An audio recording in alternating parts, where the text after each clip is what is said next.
Today I have brought four new words: cheap and cheap. What is the meaning of these two?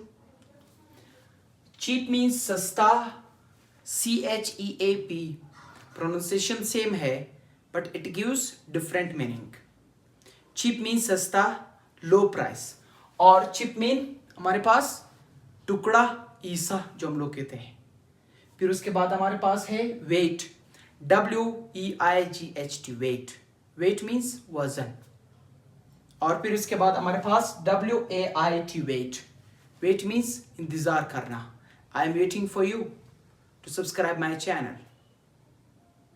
तो ये today I have brought four new words: cheap and cheap.